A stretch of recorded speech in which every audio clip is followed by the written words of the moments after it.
Hello and welcome to Radiger's Content Farm, the show where I, Radiger, inventor of the SCP Wiki and author of every single page except for the bad ones, evaluate SCP Content Farm videos based on their accuracy to the original source material. Please click the like and subscribe buttons or I will be forced to turn you into a Red Rose tea figurine. Today's top comment says, Geese. What has happened to the channel? I once watched it. From user Udvulwukdukwa Verwiklakwadudbukwadivpaba. I will not be saying your username again. This video's topic is brought to you by research I was doing for a different video. So today we're talking about a content farm never before featured on my channel, Professor Lucius. Professor Lucius is known for, among other things we'll get to, advertising their content farm channel using mean Tumblr bots that yell at you to stop calling them a content farm. In a marketing tactic that is both questionable and ineffective, we're going to be going over Professor Lucius's video covering SCP-1192, Timmy the Bird by Alana. As I was doing my research into something, I noticed this channel had a video on one of my favorite SCP articles, so I was keen to take a gander. SCP-1192 is a tragic flash fiction article about a mysterious bird that is intelligent enough to write and communicate, and claims to be a 7-year-old boy named Timmy, even going so far as to indicate an address, where the Foundation finds a normal child named Timmy living an ordinary life with his family. It is unclear which is the real Timmy, but regardless, SCP-1192's feelings are real, and the messages he writes to the research staff are devastating. Professor Lucius's version is about their apparent mission to make me put my head through a wall. This channel does something that a few other channels do, which is altering the plot around their own original cast of characters. I don't think there's anything inherently wrong with doing this, so I'm going to evaluate based more on the purpose and intent of the original article as opposed to what this channel accomplishes with their own changes. I'm also going to critique their writing. Here we go! So I feel like I shouldn't have to tell you that, in the article, the normal human Timmy is actually just a regular normal kid, which is where the whole mystery comes from.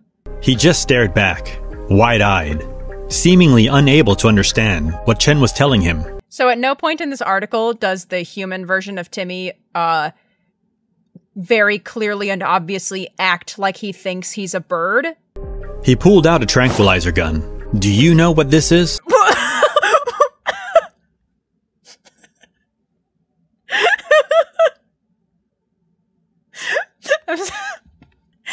Okay, but imagine if you get called to deal with a catatonic 7-year-old and the first thing you do is pull a gun and say, "Do you know what this is?" No, he's just confused. You know, I can't really count this as a writing critique, but I can say that I hate everything about this character design. And by that I mean I'm talking about the man. His ass isn't fat enough. As it went past Chen's head and out the door, he caught sight of something on the back of its head. So in the original article, on the back of the bird's head is a small healed contusion that provides a little bit of exciting intrigue without doing something like, you know, bludgeoning you to death with the concept. Coffee? You buying? Don't I always? Lead the way, Doc. These two are gay. Points for Professor Lucius. Something's just been bothering me. Spill it. Kiss. Is this hat absolutely necessary? We're looking for a bird. It's imperative that we blend in. They're on a date. I know. I just haven't had a chance to try out the new hats. I've really got to get you out more. You do have to take him out more, I agree. That looks almost identical to the bruise on the back of the boy's head. Yeah, there's definitely some kind of link here. Because he turned into a bird, you guys. Do you get it? Do you understand the happenings? SCP-1192 is a juvenile male gang cockatoo. So they over-explained the plot about 40 million times, and then they actually read the text of the real article at the very, very end. The animals we live with in our homes aren't just pets. They're our family, and we are theirs. I guess this doesn't really count as being inaccurate to the article, but I did say that I'm gonna crit the writing. This is super weird. Considering the bird in this article is supposed to not be a bird, it's supposed to be like a human child in a bird's body. So equating it to like having a pet is just very bizarre and a very weird choice.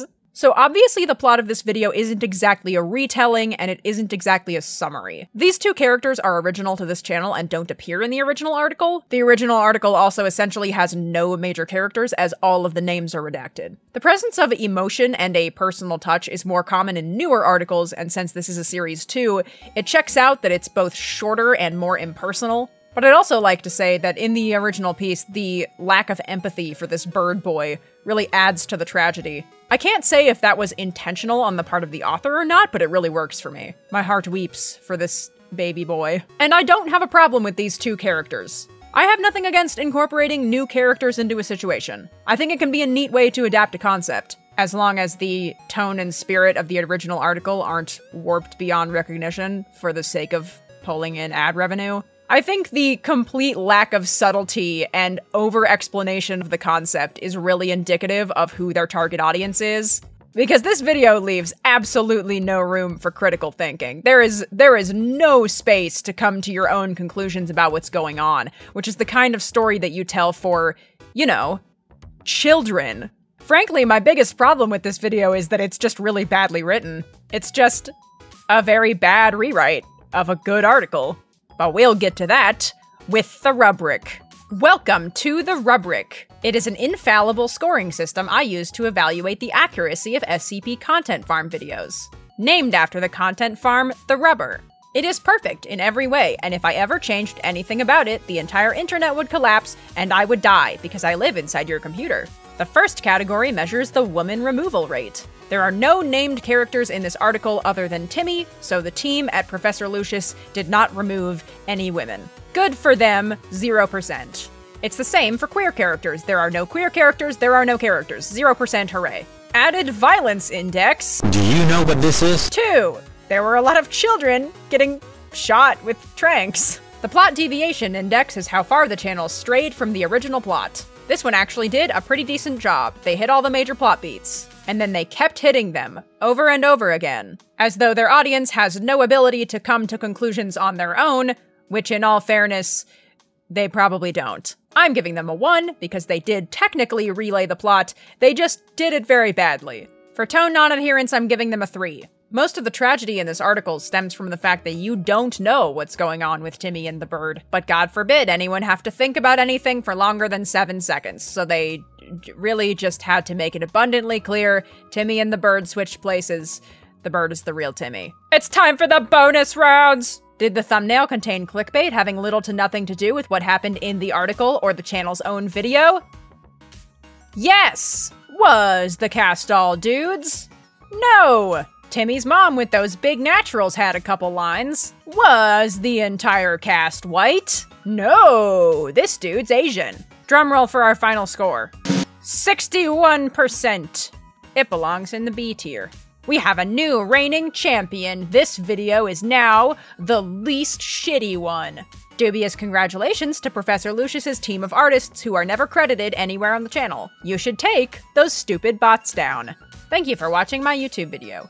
I am Rad, and I am 7 feet tall. If you liked it, consider telling your grandma. You can see the names of all my Pogus champs on the screen. All of them get to see my videos a week early. So if you want to help me afford a Greyhound bus ticket directly to your house, consider joining my Patreon. And you should listen to my SCP Fiction podcast, because it is a very happy time where nothing bad happens. Ask the fans. They will tell you it is a joyous celebration. Read this SCP. Okay, bye.